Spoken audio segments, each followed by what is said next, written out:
do you feel about what you've gotten accomplished in the week of practice so far? Yeah, these bowl practices are so valuable for us as a young team, young defense, guys that you see a year from now when we walk out on the field against Wisconsin are going to take a more vital role in our defense. And so to see these young guys get the experience reps that they're getting right now, to me, it's invaluable. I mean, when you get another really spring ball that kind of closes the gap between the last game of your regular season with the first practice in spring, there's just a lot more carryover, and then spring ends up being a lot cleaner because of that too. So it's kind of a compound positive thing that happens from these bowl practices. How much does that enter your kind of thought process as a coach? Just the idea of getting these guys prepped for next season while also getting them ready for Tennessee at the same time?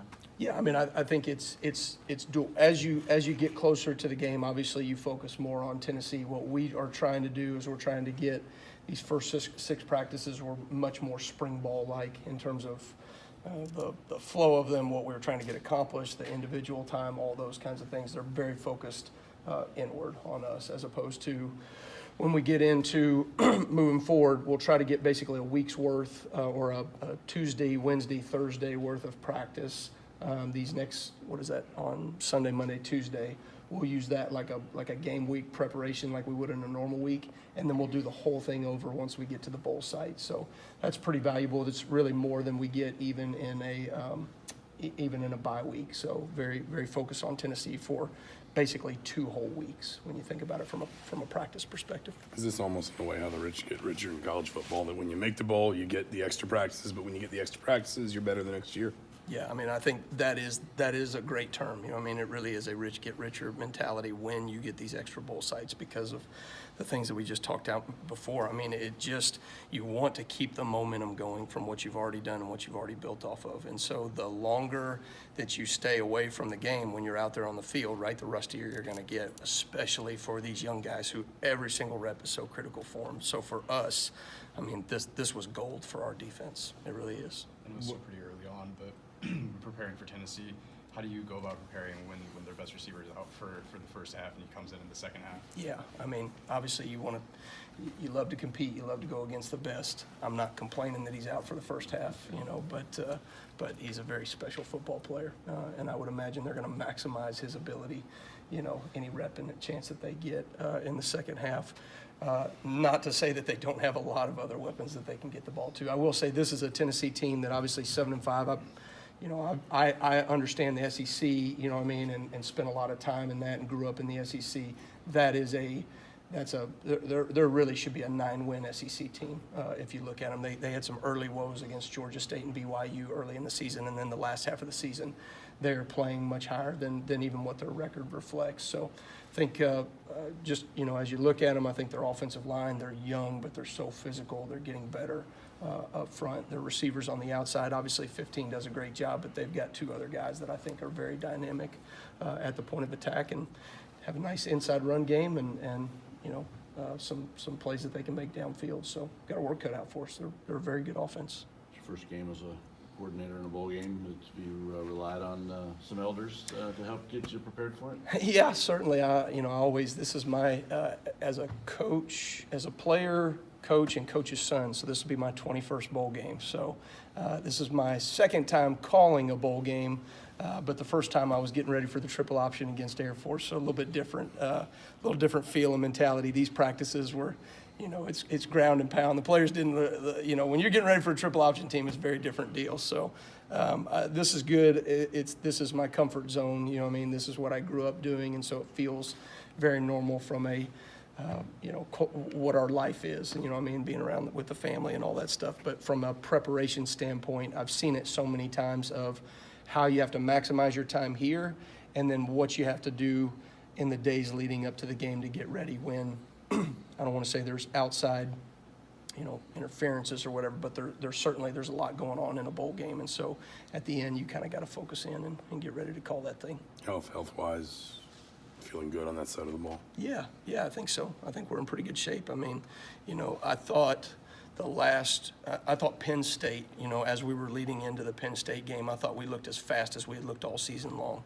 And then against Michigan and Purdue, I thought we did not play with the same speed and tempo that we had shown. I think, obviously the season, you wear down, all those kinds of things. We played a lot of players. I think we did some things that are better, and that's a credit to what Dave Ballou and Matt Ray and those guys are doing in the weight room. But we still, these young bodies, they got to feel just the force of a long season. I think this time next year they'll understand that better. Do you think the extra time between the down and the bowl game helps get back that speed that you're feeling with getting into Penn State? Yeah, there's no doubt. I mean, rest is rest, right? So for them being able to come back, just out here in practice, we look so much faster, you know what I mean? And obviously they're excited because they want to get better. They're also excited about the bowl opportunity, and they recognize, I think the one thing that this group does have a sense of urgency defensively. They understand how young they are and how every rep really does matter, and it counts, and it's going to improve us not just in this bowl game, but when we take the field in 2020 as well. And so for us, that urgency that everybody feels on that field is going to pay major dividends on down the line. You talked about the uniqueness of preparing for Air Force in your first bowl game. Yeah. But I guess with that experience, what did you learn? What do you think you did well, did poorly in that bowl game, and how do you apply that to now? It's interesting because I talked to those guys. We actually had a really good plan against, I think my background, or excuse me, rather my dad's background being Paul Johnson's defensive coordinator at Georgia Tech had a lot to do with that.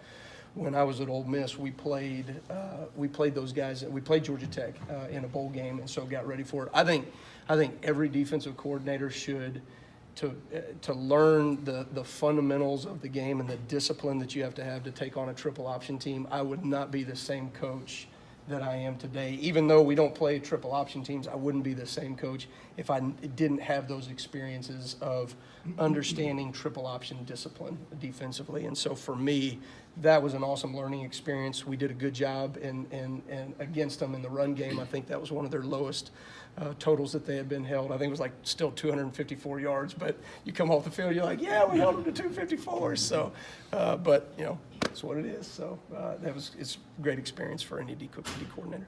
The quality of the opposition, obviously, these last 3 games was something there, but you guys did kind of stagger to the finish defensively a little bit.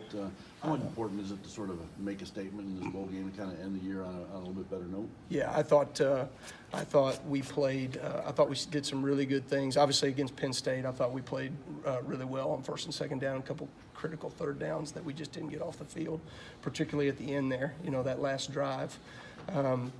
From that standpoint, same deal with Michigan. There were so many good things. The one-on-one matchups on the outside.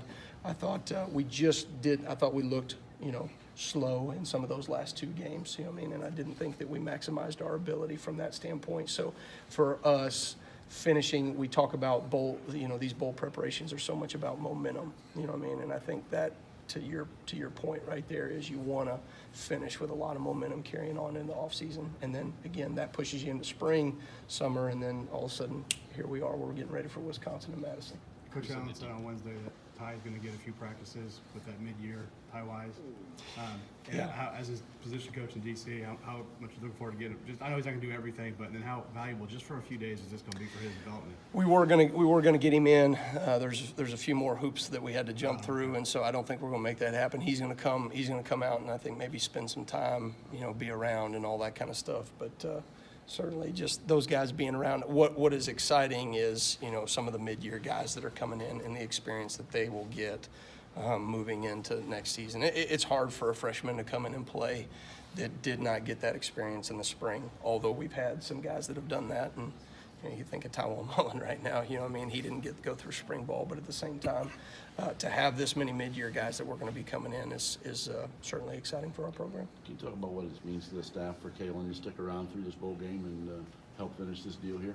Yeah, other than the fact that we just got to be around him for another 3 weeks, So he's a great play caller, I'll say that. He's, obviously just the things that he's done this season, the respect that I have for him as a person, I don't think that's that to me is he's just such a great person to be around, and the players and truly the experience that we had. We were joking the other day, about where we were a year ago, both being on the phone, me trying to do everything I could to convince him to get here, and certainly that worked out, and it also worked out for him. on the other deal. I mean, just from a professional standpoint, the way that he has maneuvered this offense through our season, I think has been phenomenal. So I think everybody in the building is excited that he's going to be with us during this bowl game. So the defense understands that they're young. What does that kind of look like? Yeah. How do you I guess know that? How do you know you're young? Yeah. How do you know the players know they're young? I guess. Oh, because I say, hey, you're a freshman, you're a sophomore, you got to keep growing and maturing and get better. I mean, I don't mean to make light of what your question is, but I do think they recognize the inexperience. You know what I mean? That there are things out there on the field that they realize, hey, if I had seen this before, or if I had known this, or really just things that they didn't see at the beginning of the season that they recognize towards the end of the season, you start realizing, hey, there's growth and maturity that comes from just experience on a football field. And so for our guys, they recognize the importance of that. How about being on the phone with Coach DeBoer trying to convince him to come to Indiana? Yeah. What was your pitch? Well, I think a lot of it was when you get an opportunity. Obviously he did a phenomenal job. They had just coming off of a 12-win season, so he was coming off of a high from Fresno State. They'd done a group. I think that was the most wins that they had ever had in program's history. And so I think my deal was when you come into the Big Ten, it's very similar to my recruiting pitch with the players. The exposure that gives you, right, on a more national stage, right, is going to attract more people to what you're doing. So obviously, I would have liked that he had stayed here a little bit longer, but at the same time, when the opportunity comes, he maximized this opportunity here and put him in great position to certainly go back.